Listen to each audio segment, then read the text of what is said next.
Oke, standby, kamera ready, sound ready, 3, 2, 1, action.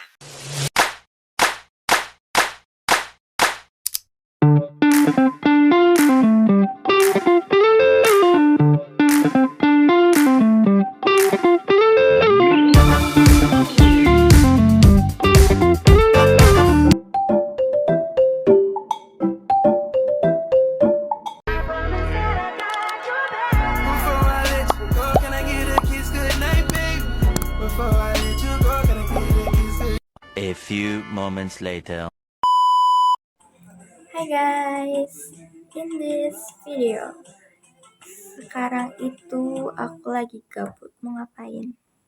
Aku itu lagi nungguin sholat isya dan tadi tuh aku baca Q&A di Instagram aku, terus katanya banyak yang minta suruh upload video lagi.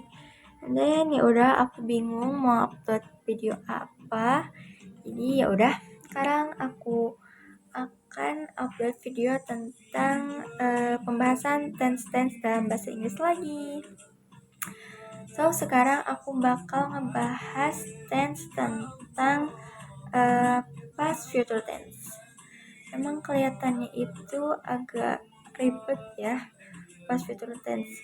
Membicarakan masa depan, tapi ada sudut pandang masa lalunya kayak oh my god ribet banget, tapi enggak guys, itu tuh nggak seribet dengan apa yang ada di pikiran kalian.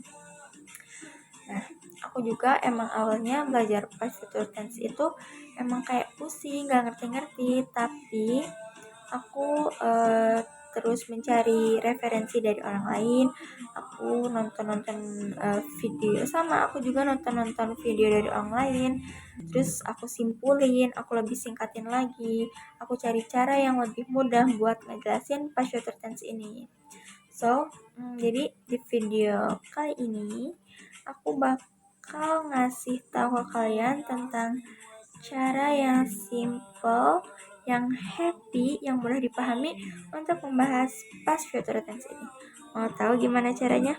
So, let's go.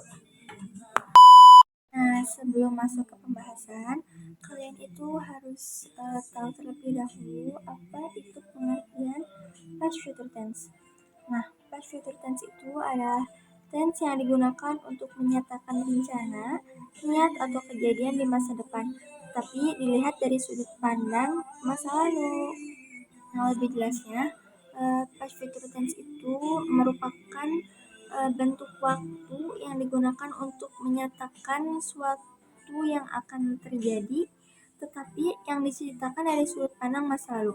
Yang artinya pada waktu itu kejadiannya belum terjadi, namun sudah direncanakan atau dijanjikan atau diperkirakan akan terjadi setelahnya. So guys,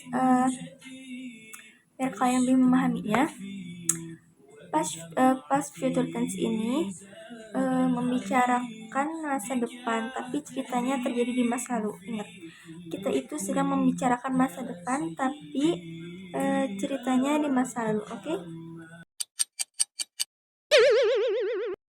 A few moments later. Kita masuk ke rumus. Yang pertama itu ada rumus untuk kalimat positif. Seperti biasa, yang pertama itu ada subjek ditambah would tambah verb 1. Contohnya, I would study harder. Next, yang kedua itu ada kalimat negatif. Si rumusnya itu ada subjek ditambah would tambah not tambah verb 1. Contohnya, she would not come to the party. Next, yang ketiga ada kalimat interrogatif. Rumusnya itu ada would tambah subjek tambah verb 1. Adapun contohnya yaitu would you help me?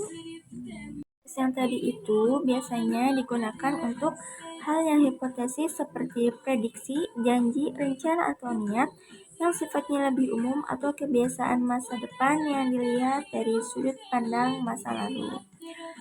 Nah, selanjutnya ada juga rumus dasar yang memakai words atau word.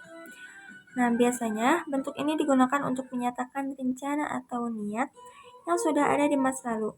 Biasanya lebih pasti atau mulai direncanakan sebelumnya, tetapi belum terjadi pada saat itu.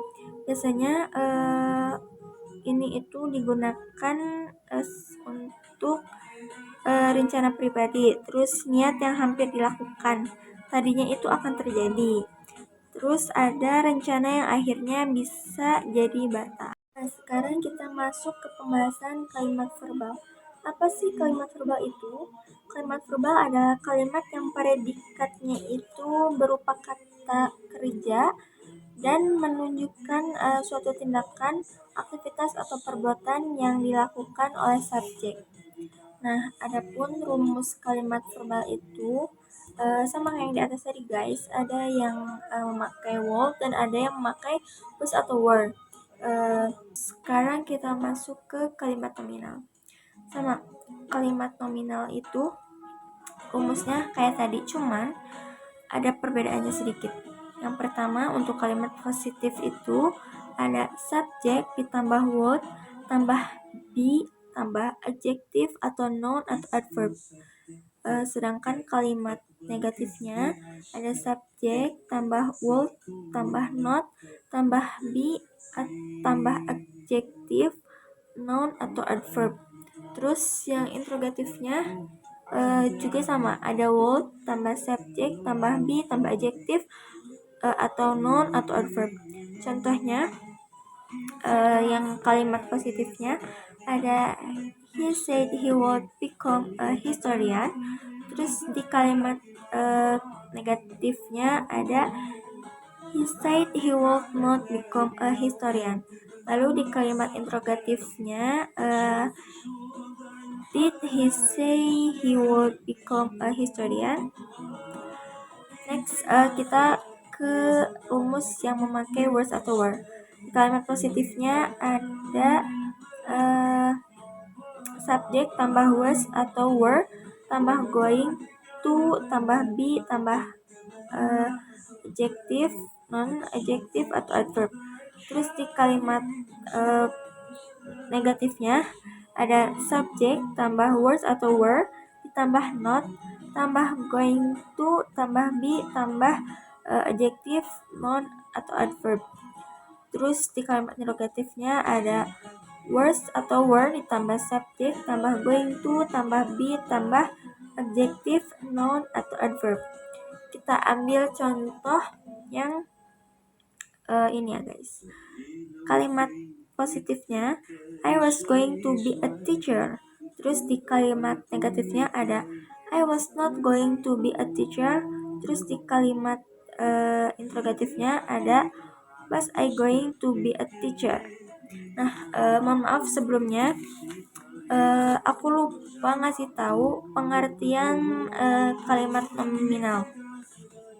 Bagi kalian yang belum tahu tentang apa itu kalimat nominal adalah kalimat yang predikatnya itu bukan menunjukkan kata kerja, melainkan kata benda, noun, kata sifat, adjektif, atau kata keterangan atau adverb. Nah, biasanya di kalimat nominal ini dalam bahasa Inggris menggunakan to be sebagai penghubungnya. Oke guys, itu tadi beberapa contoh past future tense. Kalau misalnya kalian belum paham, kalian terus ulang aja video-video ini. Terus kalian juga bisa cari referensi lain supaya kalian lebih paham. Aku sih simpelnya gitu guys. Sekarang kita masuk ke fungsi past future tense. Yang pertama itu ada menyatakan rencana atau niat di masa lalu dengan mengungkapkan tindakan yang akan dilakukan seseorang di masa depan dari sudut pandang masa lalu. Yang kedua ada membuat prediksi di masa lalu yang menyampaikan perkiraan tentang apa yang akan terjadi di masa depan pada saat itu. Yang ketiga, menyatakan janji di masa lalu, yaitu menyampaikan kesanggupan seseorang untuk melakukan sesuatu di masa depan dari sudut pandang masa lalu. Yang keempat, menyatakan sesuatu kebiasaan di masa lalu, itu menggambarkan tindakan yang berulang di masa lalu dan seringkali menggunakan kata would. Next, yang terakhir, yang kelima itu menyatakan tindakan yang seharusnya terjadi tetapi tidak terjadi, yang mengungkapkan penyesalan atau kejadian yang seharusnya terjadi di masa lalu tetapi tidak terwujud. Nah, itu dia beberapa fungsi dari past future tense. Selanjutnya, karena kita itu sedang membahas past future tense yang membicarakan tentang kejadian di masa depan, tapi dari sudut pandang masa lalu, maka selalu berkaitan tentang keterangan waktu. Nah, sekarang kita masuk ke kata keterangan waktu. Ada beberapa kata keterangan waktu yang biasa dipakai. Yang pertama ada yesterday yang berarti kemarin, terus ada last night tadi malam, ada last week yaitu minggu lalu, terus ada 2 days ago yaitu 2 hari yang lalu, dan yang terakhir ada at that time pada waktu itu. So, itu dia penjelasan tentang past future tense. Kalau kalian ada yang masih belum mengerti, kalian bisa ulang video ini, terus kalian juga bisa komen di bawah ini tentang apapun yang kalian ingin tanyakan. Terus kalau kalian ingin mendapatkan referensi-referensi lain, kalian boleh cari di YouTube yang lain. Pokoknya jangan lupa kalian harus sering membaca buku, sering mencari inspirasi-inspirasi dari orang lain supaya kita tetap semangat belajar. So, sebelum ditutup, aku akan membacakan sedikit kesimpulan dari pembahasan malam ini. Oke, kesimpulan past future tense yang dapat aku ambil dengan sesingkat-singkatnya yaitu past future tense itu digunakan untuk menyatakan sesuatu yang akan terjadi, tetapi dilihat dari sudut pandang masa lalu. Nah, tense ini biasanya dipakai untuk menunjukkan rencana, niat, janji, prediksi, atau keadaan yang pada waktu itu belum terjadi. Jadi, intinya untuk menyampaikan rencana atau niat di masa lalu. So, that's all about past future tense. Semoga penjelasan ini bisa membantu kalian untuk memahami materinya dengan mudah. Thank you for watching and see you in the next video. Bye-bye.